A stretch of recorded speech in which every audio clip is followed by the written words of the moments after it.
morning, good afternoon, wherever you may be. Welcome to Move with Ease class. So today you're going to need two different, well, maybe three. A tennis ball, potentially a roller, nice foam roller if you have one, and then a set of hand weights. I love to use, can you see these things? These little prickly sticks. They're 2-pounders. They are perfect for stimulating my hands, for easy to hold, working out. If you want to know where to get them, let me know. It's a company named Naboso. I don't get paid for this, but a little nice call out to them. It's a great set of hand weights. Anyway, what we're going to be doing today is, yes, introducing hip hike action into our lower back, opening up the long axis with shoulders, with the edges of the pelvis on the roller, and then activating some short axis movements within that. Oh gosh, this is gonna be gosh darn fun day. So let's grab your ball and start our ball sequence. As you know it, well, maybe you don't, maybe don't know. Oh, look who rolled into my place here. Put this guy back into the corner for just a moment. We will be using you at some point in the future. Okay, stay. Let's put a foot, heel down, foot up on the ball, and open your toes and grip. Down and up, down and up. Adjust the camera a tiny bit.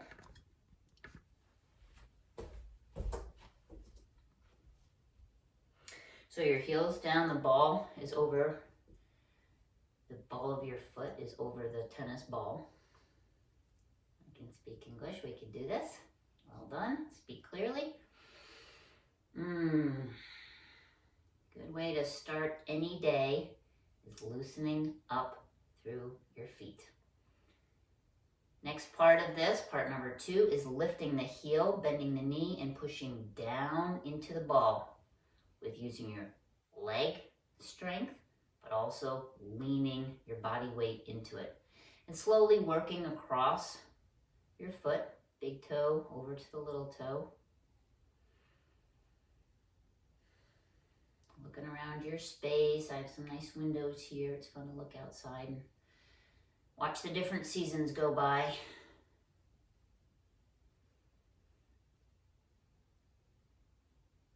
And in my Zoom classes, when we do this, it's so fun to hear what it looks like out everybody else's window from wherever they are in the world or in the country, in their homes or in the Upper Valley. Okay, bring the ball back to the arch of your foot. And note that the other foot's kind of right next to it. And you're going to push down, and go exploring. Find different parts underneath the arch of your foot, either the instep, up by the ball of the foot, back by the heel, where it might be a little bit more tender. Start to identify a spot that you can give a little bit more love to. Okay, so push down on that spot. You may or may not have a more tender spot. You may have one that's very dramatic. Anyway, compression, pushing down, and then shear force. Roll back and forth over that foot. You need to have a chair nearby or a counter to hold on to that is legal. You don't need to be worrying about too much balance on this one. Okay, shake out that foot. The fourth part of same foot, ball rolling, putting your heel down, standing next to it with the other foot. The ball of your foot is up on the tennis ball. This time you're going to roll the pinky toe, roll the big toe off either edge of the ball. The melting clocks, the dolly, roll off the edge. And feel the ligaments of your ankle, where the foot attaches to the leg. Inside edge, outside edge. Getting a nice stretch. majority of ankle sprains is rolling, like stepping on something and rolling to the outside. Your foot may do this a little bit easier. If you have had ankle sprains, the outside edges or outside ligaments are a little bit elongated, the inside are shorter. So there is an imbalance. That's why it's important to work the inner side, get that side to lengthen out equally. So all of these loosening are awareness openings where your body may need a little bit of balance work done on the muscles and ligaments and tendons and all the soft tissue that holds our bones together. All right, shake a leg. Let's do the other side. Heel down, toes up, other foot next to it. Try to grip the ball with your toes. So up and down with the toes. Being able to move your toes individually. Very important skill set to practice. If you've worn tight shoes that inhibit that motion, the rest of your body, your balance is all going to suffer. We're going to keep our feet nimble, but it takes practice to get there. You can't just go from 0 to 60. Doing exercises like this every single day is your best bet. Now lifting up on the heel, pushing down across the ball of your foot with your leg strength and with your body weight.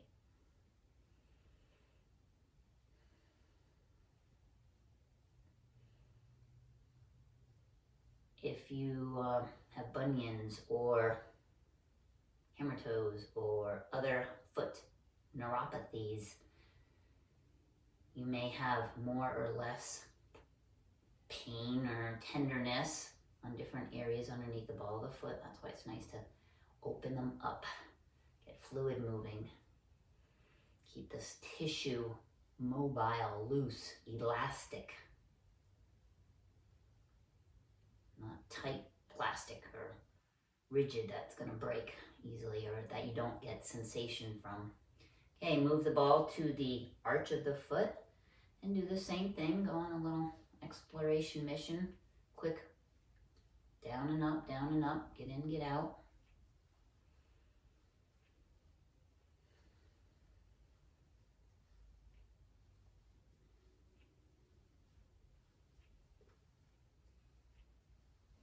And then pick that one special spot, push down and roll it. I love you, foot. Help and take care of you. All right, shake a leg, shake a foot. And then melting clocks. Put the heel down, other foot next to it, ball up on the foot and roll the pinky toe and the big toe off either side.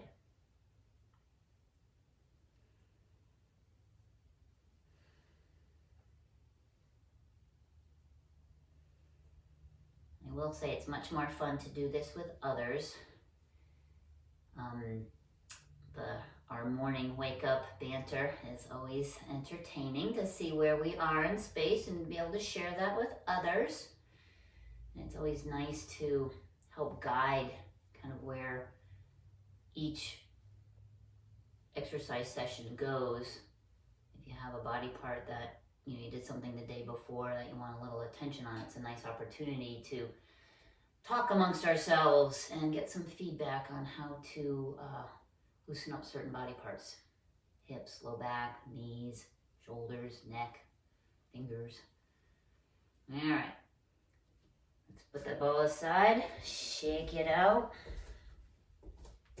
Come back into your space and standing in the parallel position, align your posture, what that feels like. So the toes are on the same line here, and then outside edges of the pinky toe and heels make two parallel ski tracks. And leaning Tower of Pisa. Your feet are gonna roll around the perimeter, or your body weight's gonna roll around the perimeter of your feet. And the rest of the body is gonna follow in a cone shape. So if your feet are anchored down, the top of your head's going to make a circle on the ceiling. And as you roll across the front of your toes, imagine playing the piano. So keeping those toes nimble. And then let's stop and go in the other direction.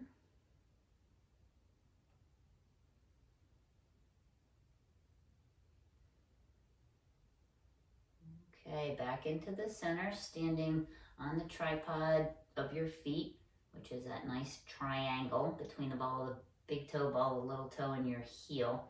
Try to have equal weight on both feet, what that feels like. And then bringing your attention up to your knees. Imagine somebody holding your knees and taking your knees in a circle. Now the knees are the drivers. The rest of the body is just listening and being soft. So it's going with the flow of what your knees are doing. We're getting the fluids moving around through the knees a little bit more concentrated. When you're doing some of this, you may feel that snap, crackle, pop of Rice Krispies in your joints as you're starting to loosen stuff up. It may mean that certain tendons are rolling over bony parts, and that's not necessarily normal. It is something to think about in which direction. Let's go in the other direction. Which motion kind of brings about those snaps and cracks. I'm trying to think of the loading patterns and maybe changing that up, because change the way you move, change the way you feel. Things we can control in life: our posture, our movement, our breath, nutrition, what we put in our mouth, how we fuel our bodies, and our mindset, what we think about. 5 things you can control. Everything else, forget about it. Okay, coming back into the center, and pelvic girdle, circle it up. So now the hips and pelvis are the drivers. So if you were standing in a tube, you're gonna scrape the edges of the hips and the pelvis around this tube. A little bit of a hula hoop, rolling a marble around that top part of the pelvis. Gets a dinner plate. We're going to start to introduce hip hike. It is a very important concept that you want to have balance. Let's go in the other direction when you're walking. So we are upright creatures. We are bipedal, 2 legs, not 4, when we're walking. That has changed our pelvis configuration. So if you think of what our pelvis looks like versus a dog or cat or 4-legged creature that walks on 4 legs, very different. And we have to balance on these 2 legs and walk on these 2 legs. And we need our glutes have come into the center a little bit more to help us do that. But the outside edges of the glutes also need to keep us upright, especially when we're on 1 leg as we're going through the swing phase of walking. Step and swing. You have to be on a single leg to swing the other leg through. So that's part of why this hip hike and concept is so important, because if you lose function of the outside edges of your backside, your glutes, glute medius, glute minimus, the tensor fascia, a lot of muscles that are more on the outside edge that help control that single leg stance and the swing. They're not working properly. You can kind of go out to the side and put forces on the inside edges of your knees and wear that out. And so it's a lot of our beginnings of issues. All right, hands on the pelvis, so pointer fingers on the bone in front, thumbs on the bone in back. Palpate the crest and the wing of the pelvis. And standing on your left leg, and I'm going to be opposite, I'm going to be standing on my left leg, but it's going to mirror image, but I can talk it through a little bit more clearly. bend your right knee and bring the heel up. And I'll turn sideways to show you what I mean. So you're just gonna bend it and bring your heel up so you're on the ball mount of your right foot. And this hip on the bent side is gonna rise up a little bit, that hip hike. But to do that, think about this other side pelvis pulling down to the floor.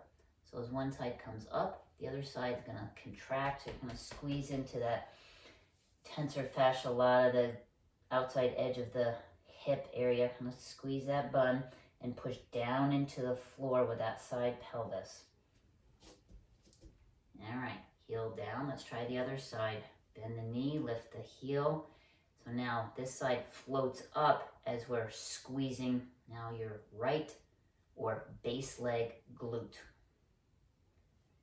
And let's go back and forth with this hip hike.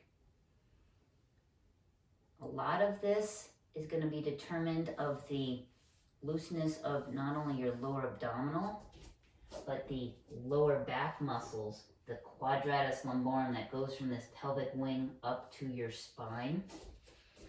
So if those guys aren't working, or the hip flexor muscles in front, or certainly these glutes in back, we're not all playing nice together, which 99% of the time it is not. Right side, for most of us, is typically dominant, especially that right low back. Then walking gets to be extremely difficult. It's hard to keep your balance or react. Certainly if you step on an uneven surface or a slippery surface, or going downstairs and maybe miss a stair, or trip going up a stair, how your body is going to react to all that, or wear out over time with the knees and the hips.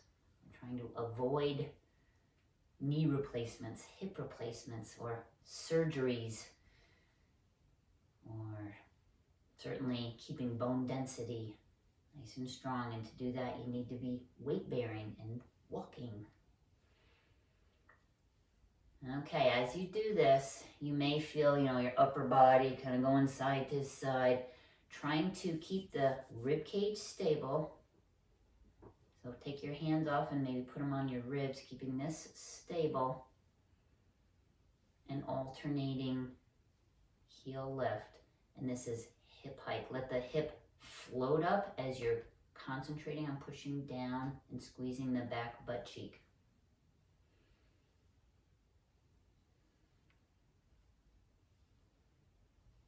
Okay, we're going to bring this up to one more level, which is lifting that knee up to the front. So truly coming into a single leg stance. So we started standing on the left knee, bend the right knee forward, lift the heel up, and then keep going and bring the knee all the way up. So again, lift up. When I'm doing an assessment on somebody and doing a single leg stance, I'm looking to see if they can hike up a hip. And come on down. And let's switch. Bend the knee, heel lift, come on up. If one side of the lower back is tighter than the other, it's going to stay pretty level. You're not going to see a hip hike. So do in the mirror. You can look at yourself in the mirror, see where your fingers are on that bone. Does one side hike up? And can you keep your balance? Pushing straight down, squeezing that glute on the other side, squeezing your butt cheek. Breathe. Just go back and forth. Eyes are soft, looking straight forward. If you've had an injury to an ankle or to a knee or to a low back or anything else like that, you may find it's easy to balance on one side, but not so easy on the other. Also, note to self where your cheaters are. Does your foot want to roll to the outside, to the inside? Is your back getting tight, or are you holding your breath? Are your quads or calves or toes or something getting tight? Are you clenching your teeth?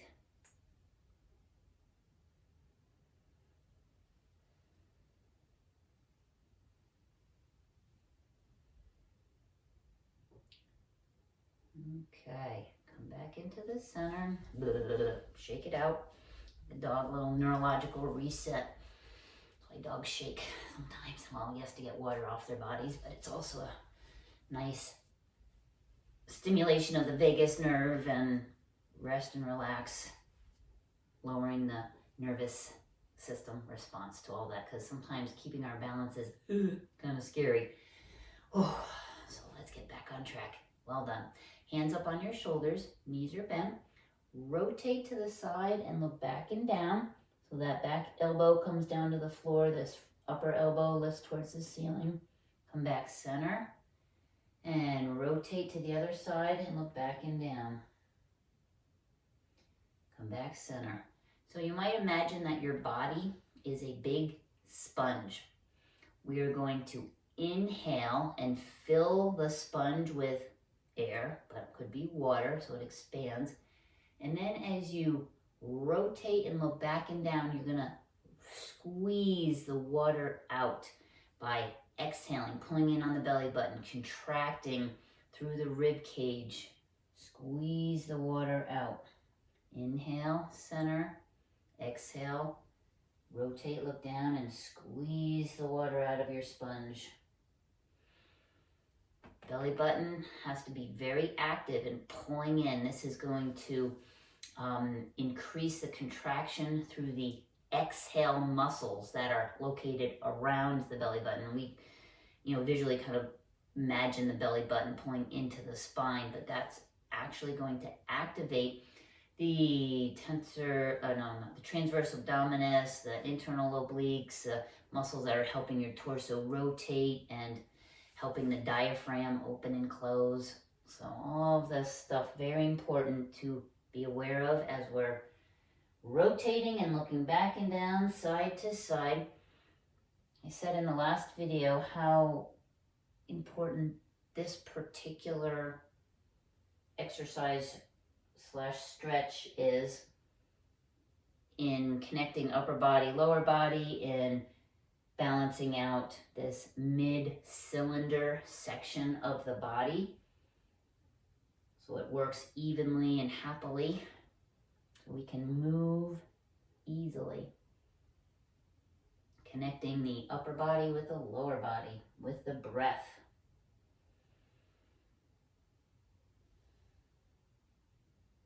Okay, back into the center, arms are down, and shoulder roll to the back.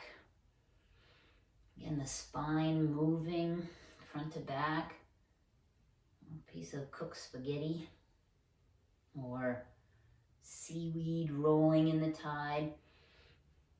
So the breath, obviously for life, for air, can't survive without air, water, and nutrition. But we tend to hold our breath. We are a society of holding our breath. It's a fear-based breathing system. Like, get scared, you're gonna hold your breath in, or you're trying to do something, concentrating, and you're holding your breath. It's not so efficient. Let's roll the shoulders forward. A performance-based breath, where you're gonna need more power or do an activity or action, is a exhale. It's a forced exhale. You would imagine, giving birth, yoga breathing, like how you have to push to get a baby out of you. You have to take a breath in, and then as you're pushing, you're exhaling and you're blowing out. That's why they teach breathing in birth classes. Tennis players, karate, martial arts will use a lot of forced exhale to produce a very specific, purposeful, powerful hit of the balls, like or a karate chop. Important because that exhale also stimulates that vagus nerve, and we don't do that enough. So balanced breathing, inhale, exhale, most valuable for anything. All right. Elbows are bent. Roll the hands in. I'm going to go through this somewhat quickly. And let's reverse direction. Roll the arms out. Just waking up the front body, the back body. And now both to one side, side body. And then other side. Yep, we got a lot to do today.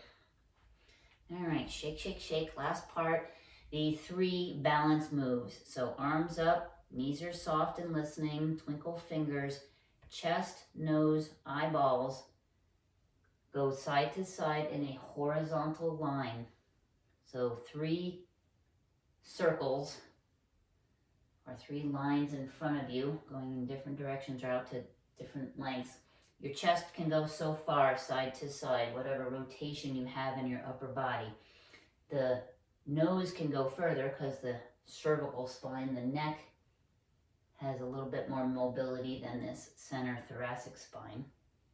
Then your eyeballs need a little work. So eyeball muscles, moving your eyes side to side. This is also helping to move the fluid around in your ear canals. There's 3 canals. And we're working through the horizontal level canal right now. Go at a speed just below where you feel like you get dizzy. Okay, back into the center, now up and down.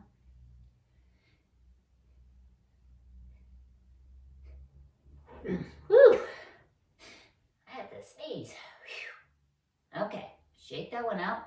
Something in my nose, up and down.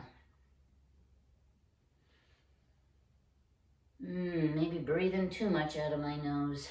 Right, something's got right up there. And this is not so much from the low back, but from the upper back, the neck, and the eyes, of course. Moving the fluid in the up and down canal through your ears to the middle of the head. Come back center, circle it up. And we're going to go in both directions with this circle and go at that speed just below where you feel like you're getting dizzy. Make sure your eyes are going way around the perimeter of your eyeball sockets.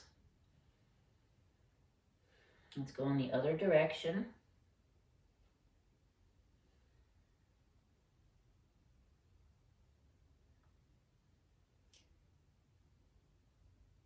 Again, the fun and value of doing these classes with me live is if you have any questions that come up, and why do we get dizzy going in one direction versus the other direction, you can ask them, and it's fun to answer them. And if I don't know the answer, maybe somebody else on the call does, or we talk about that different things going on with our bodies. And so, fun part of doing this live, but it's fun to do it with you here. And you can, beauty of doing it on video is obviously you can do it anytime, anywhere, wherever you be. Don't have to join us at the specific meeting times, but pros and cons, here we go. All right, next on my agenda, oh boy, oh yeah, okay. Get another mat or take the mat you have. I luckily have another one. So we're gonna roll up the mat halfway. So you're making a roller, essentially, that's kind of squishy, that we're going to use to stretch our calf muscles. So I have it rolled up, a little part hanging off. We're going to put it down onto the floor. I'm going to put it off to one side. And I'm going to start with my right foot on the left edge of the mat. And similar to what we did with the ball, you can have your heel off the back end, the midfoot and toes up on the roller. Step your other foot right next to it. So now we are in that, ooh boy, loosening, parallel stance, working our posture. We talked a lot about hip hiking earlier. So when you're lifted up on one foot, is that throwing you way off? Or can you maintain equal weight through your heels? And imagine that the pelvic girdle is level and neutral. So what that means, you're not having to arch your back to hold this position, and with the kind of pubic bone tilted down, coming back into what feels like neutral. So if you put your fingers on the crest and the wing of the iliac, of the top of the pelvis, bring it into a neutral or flat level. This is working on our posture. Remember, one of those 5 things that we can control and what might be throwing it off. Okay, so now we're going to work on potentially tight calf muscles. As you're standing here, foot that is on the rolled up roller, roll it side to side. Remember the dolly melting clock action? Push down on the ball of the big toe, then down on the ball of the little toe, and potentially noticing a stretch moving across the back of your calf muscle as you apply different pressures. All right, bring the foot center. Now this foot that's down on the floor, you're going to take a step forward into a staggered stance. Toes are pointing forward, bending the front knee. We're going to take the pelvic girdle and rock it forward. So translating the pelvis forward as you bend the front knee.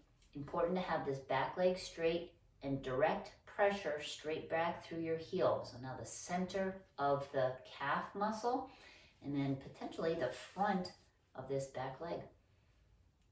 The quadricep, the upper quad, that hip flexor that is usually so short and tight from us sitting a lot, now is getting a little bit of extension.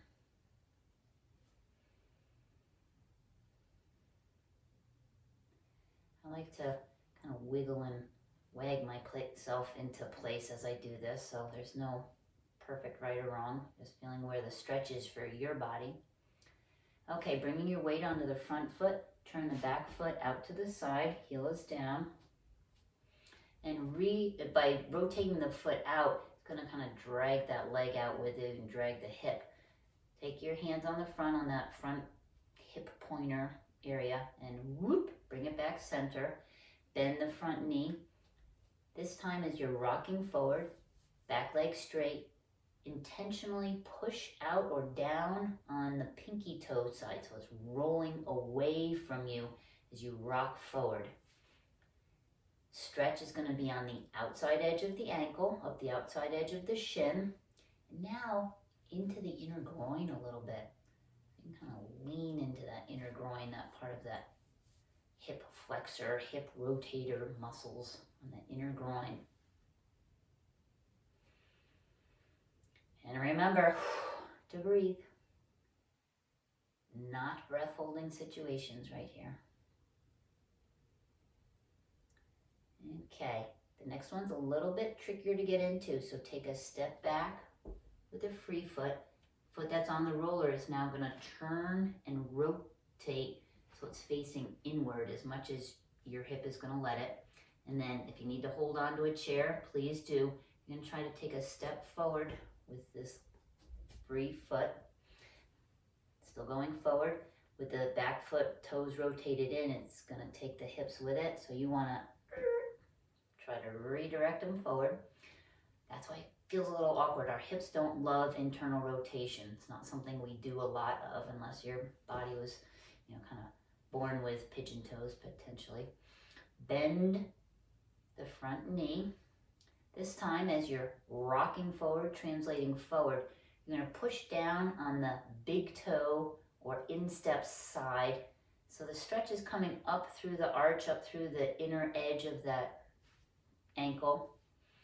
And now outer edge of the hip. So think of those two spots opposite of each other. Stretching out, moving forward.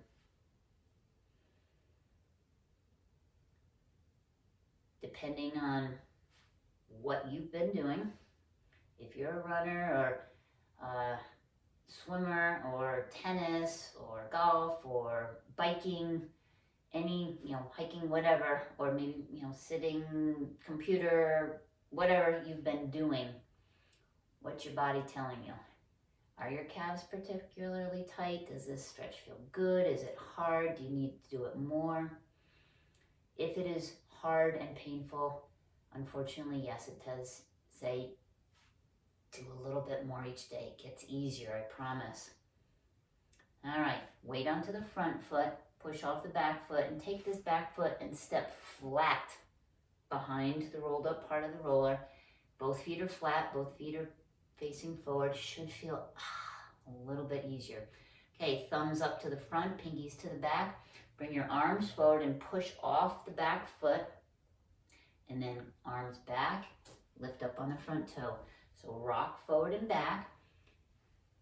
This is, again, getting into the concept of a hip hike, of a single leg stance as we come onto the front foot. You lift the heel, push off. We are just doing preparation, preparing. Pushing down into the floor, maybe squeezing this base leg glute as we did in that loosening sequence. Bend the elbows and change into a bicep curl and make it a kind of hard stop at 90 degrees when your legs straight up, nice tall posture, and then come back down. And as you come back, remember lifting the toes, so you're working the dorsiflexion of the front foot. Lay the footprint down, push down with that outer hip pelvis area. Okay, after you push off the back heel, let's lift that knee and let it float up to the front. Then step back, inhale, exhale, float it up. Pull in on that belly button, nice and tall. Inhale, step back, exhale, float it up.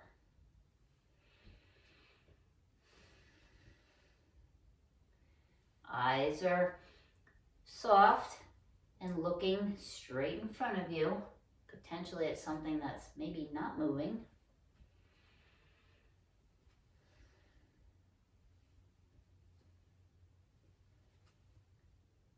Lift and hold that knee up on the next one.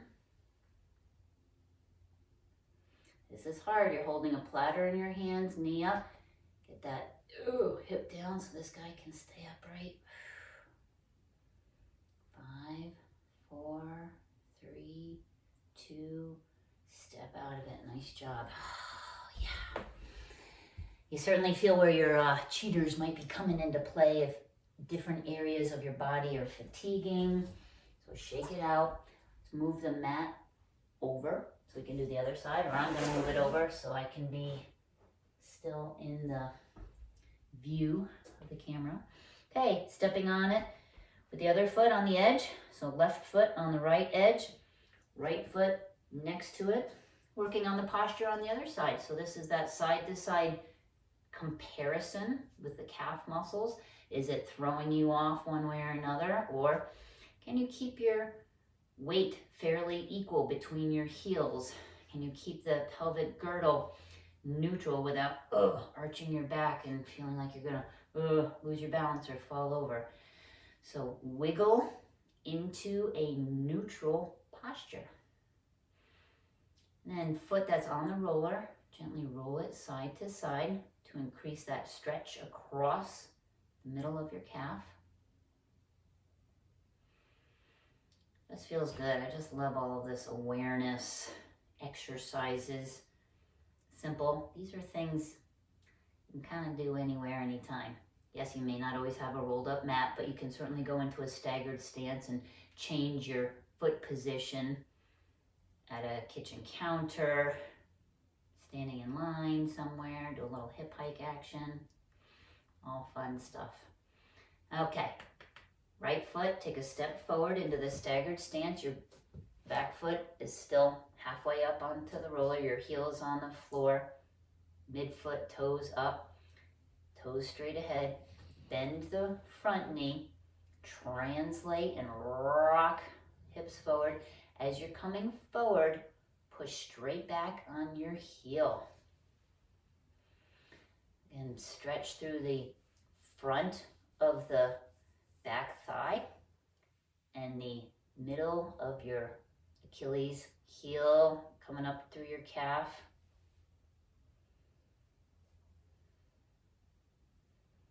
Again, these are places that you might notice side-to-side differences if you've had an injury to one side or the other.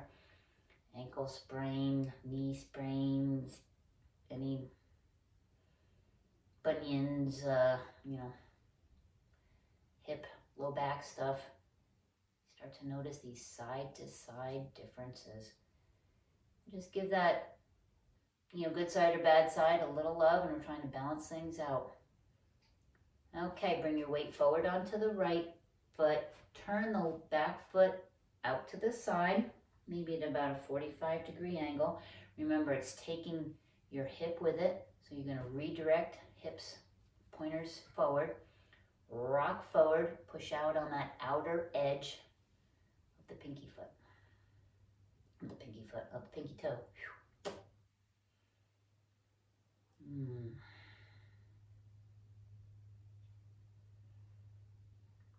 And trying to breathe through it if you have any tenderness. This is where you gotta breathe.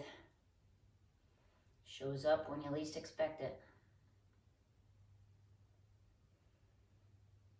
Take a step back to get to the next one, because that one's a little harder, a little more awkward. We're gonna turn the back foot inward. Put the heel down, midfoot on, toes in, step forward, again, holding on to something if you need it. It's gonna redirect our hips out to the side, so come back forward, bend the front knee. This time push down on the big toe side of that back foot.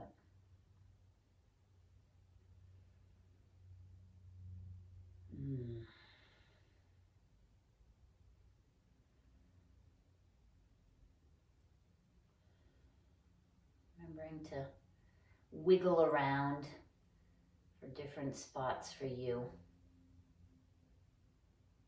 Breathe into those tight spots.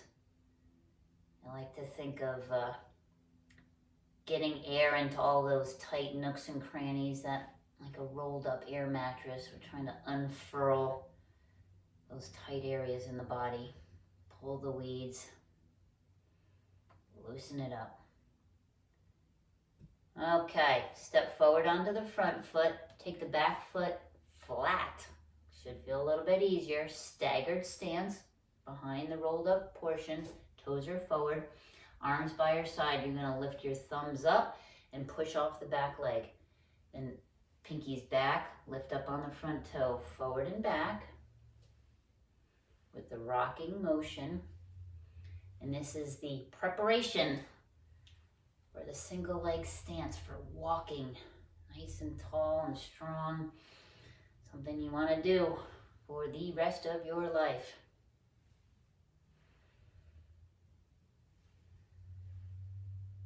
I know it seems funny to learn how to walk again, but it will help you in the long run. Laying down your footprint in front, activating that outer hip on the base leg, squeezing it as you come forward. Changing the arms to a bicep curl and that hard stop. Inhale as you rock back, exhale as you come forward. Hold midsection, breathing, expand, inhale, exhale.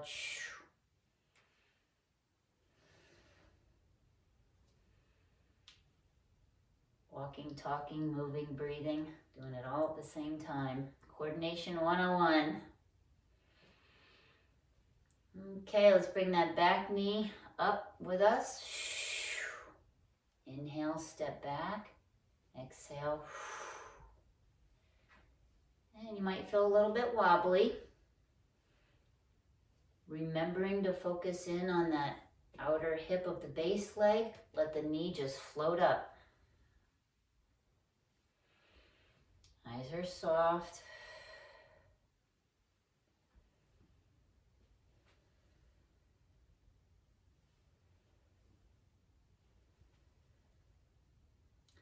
Lift the knee and hold it up. Do not hold your breath. Good posture, ribcage stacked. 5, 4, 3, 2, 1. Yep, release, let it go. Awesome, yeah. Woo, oh, I love where my time is. Okay, So let's now, as promised, get your roller out. This is the good stuff.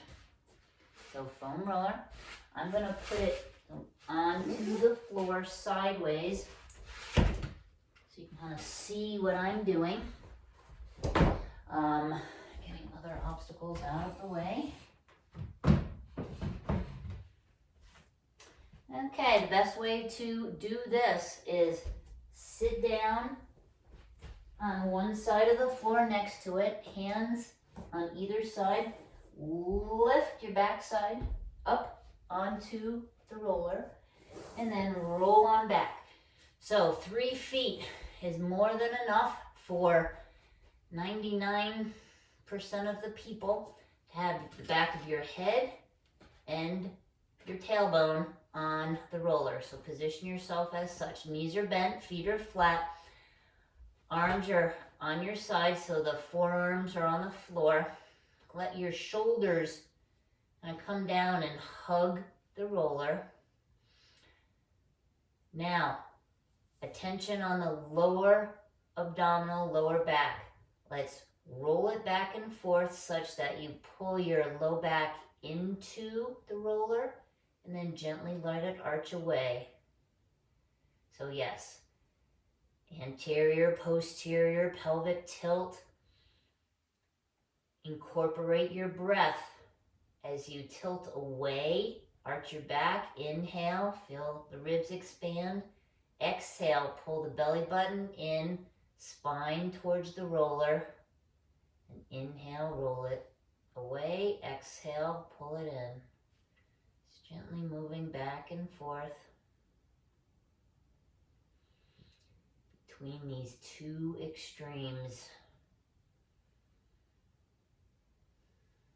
Now come into a neutral low back, which is halfway between those two extremes.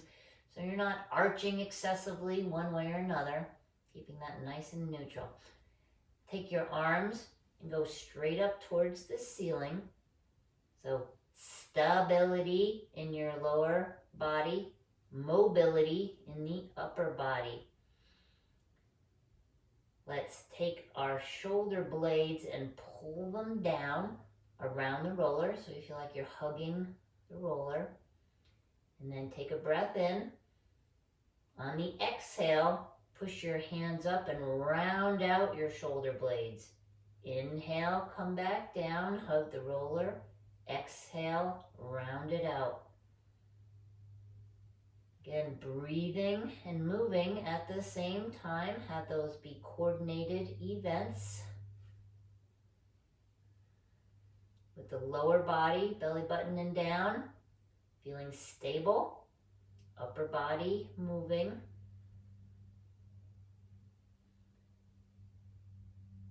Come down and hug the roller with the shoulders. Turn so your thumbs are facing towards you. No, that's not right. Hands together. We're gonna go swimming. So pull down with the shoulders. Take a breath in to start.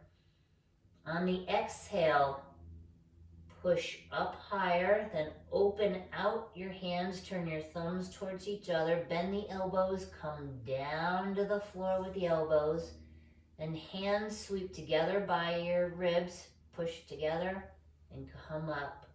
So this is swimming. Inhale as you pull down, exhale, hands together and shoot them up. Inhale, pull down, shoulders, blades come around the roller. Exhale. If you have shoulder issues, injuries to the shoulders that limit your range of motion, don't go overboard. Do what you can do. And I can show you ways to increase that range of motion by releasing some tight areas. If you have a physical hardware issue where you've torn ligaments or more issues, that's a little harder, but happy to answer questions. All right, bring your arms up top in that same starting position. This time, open out the hands, pull down on the shoulder blades, and turn so your thumbs are towards each other. We're going to have one arm go over your head and the other arm come down by your side. Then come back center and go the other way. Okay, what's that breathing? Inhale as they come up center. Exhale as they go the distance. Inhale up and exhale. You're gently going to go back and forth. And remembering you are on a 6-inch roller, you have 6 inches more to extend that shoulder back. You may or may not get to the floor. It's hard to do without, jutting out the rib cage. Allow the ribs to expand, absolutely. That may be your tight part, but keep your low back. Remember, belly button down is neutral. It's helping keep you stable. Equal pressure on your feet. Breathe. This is a really good one to notice those side-to-side differences through the armpit, through the rib cage, through those shoulder muscles.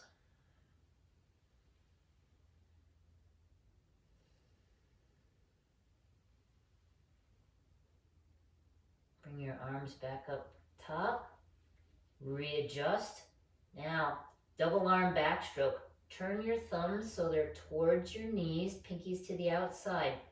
Both arms come overhead and out to a V. And I'm going to hit this door, so I have to be a little careful with me. Till your pinkies hit the floor. And then sweep them down by your side. Thumbs up. Pinkies turn out as your hands come overhead. Come out to a V, or wherever you can get your pinkies on the floor, then sweep them down and back up. Inhale, up and over. Exhale, sweep down.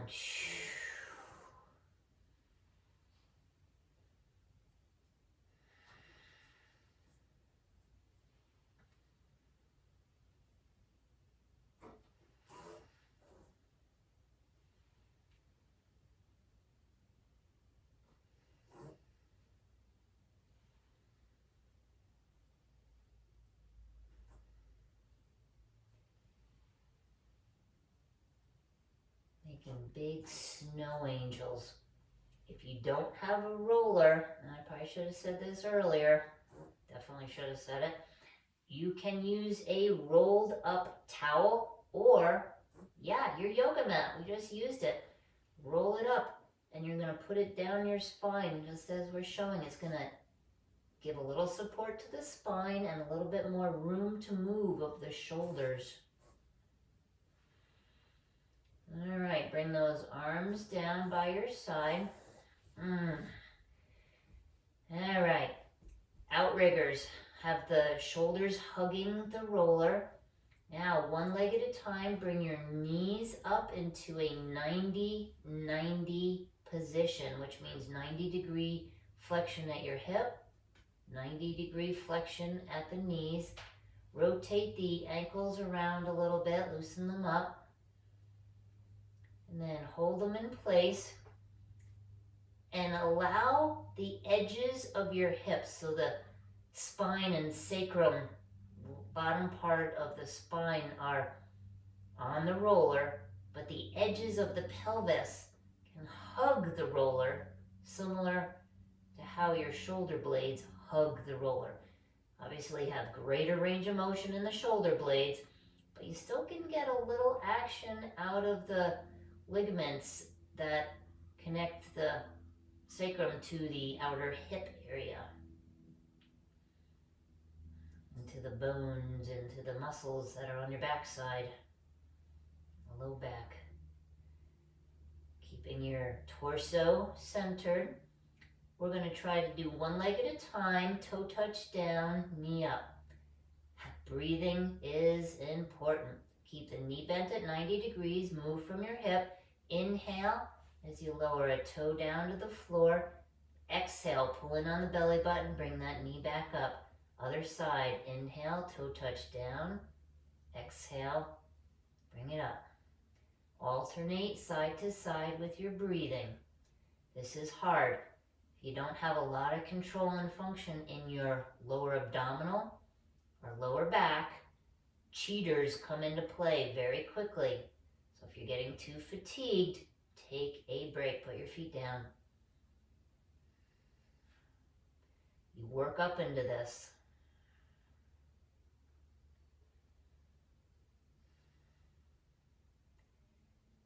Okay, if you're all right with that, let's try both legs at the same time. Inhale, touch down, exhale, pull it up. You really have to work on that breathing, working through the lower abdominal, lower back. Inhale, control down, exhale, pull it in.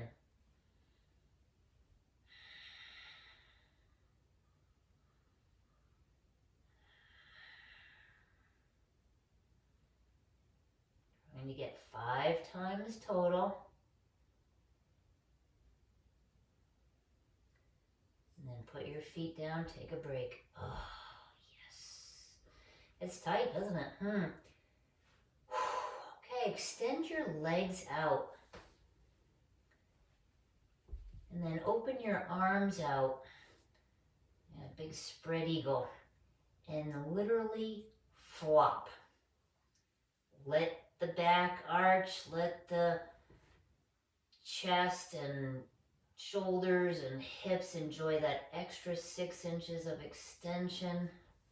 Bringing your arms up maybe to a V or wherever you feel the best stretch through the chest and shoulders and the hips. Let's breathe into this space for a moment.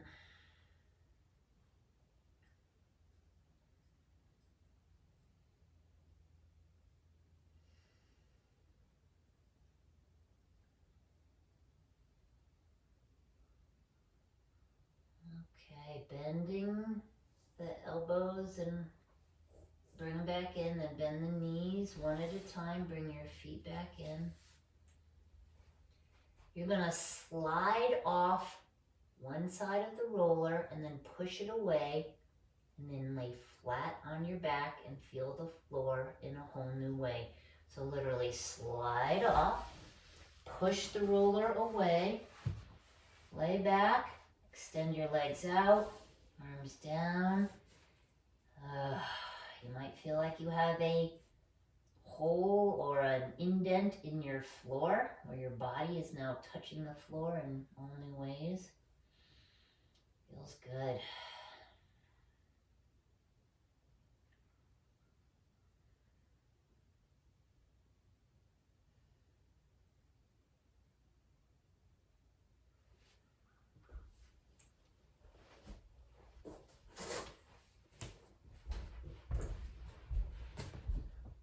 Perfect, looking at my time.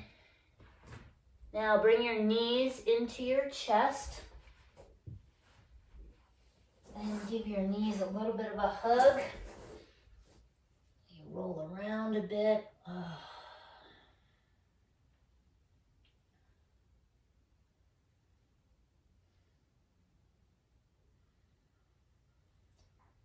Okay, feet are down. Open your feet to the width of your mat. Knees are bent, arms are out in a T formation. Windshield wiper on your back. So roll both knees over to one side. And then both knees over to the other side. Go slow. You're trying to get your knees as close to the floor as you can. Keeping now your upper body from the rib cage up relatively straight and stable as you rotate through the lower body, through the lumbar pelvic area, through the hips, certainly the knees and the ankles.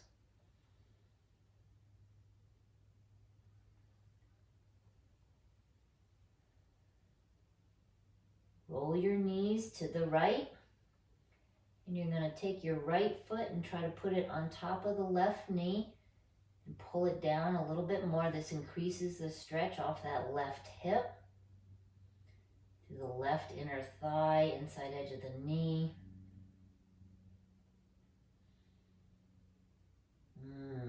Breathe into all those tight nooks and crannies.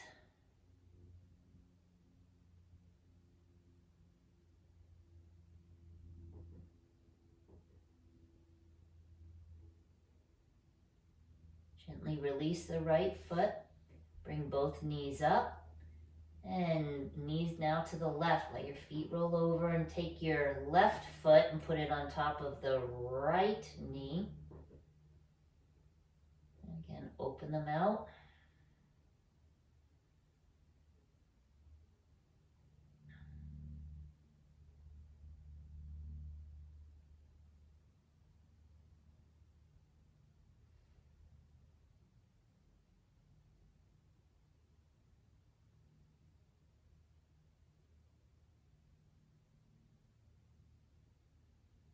And release the left foot. Knees in, bring your arms in, and roll yourself over onto one side with the upper hand by the shoulder. Push up to the sitting position. And then you're going to push onto the knees. Roll over onto your hands and knees into the all four position. And hands underneath the shoulders, knees underneath the hips. A little cat-cow where you're rolling through your spine. From the skull all the way down to the tailbone. Breathing, of course. Feel that nice wave of breath move through the wave of your spine.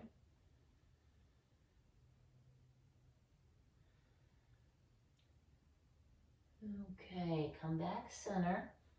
Take your toes, curl them under. Walk your hands back to the knees. Lift the knees and try to push back onto your feet, and then straighten the knees and fold forward.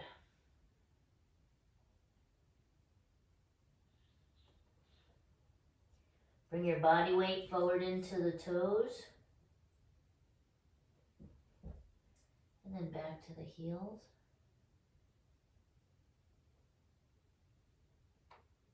Flat again. Let yourself roll right up. Shake it out, shake it out. Okay, big breath, reach up. Pull over to one side, grab a wrist and pull. Reach up. Grab a wrist, pull. Reach up. Exhale and let it go. Super job today, everyone. Have a wonderful day.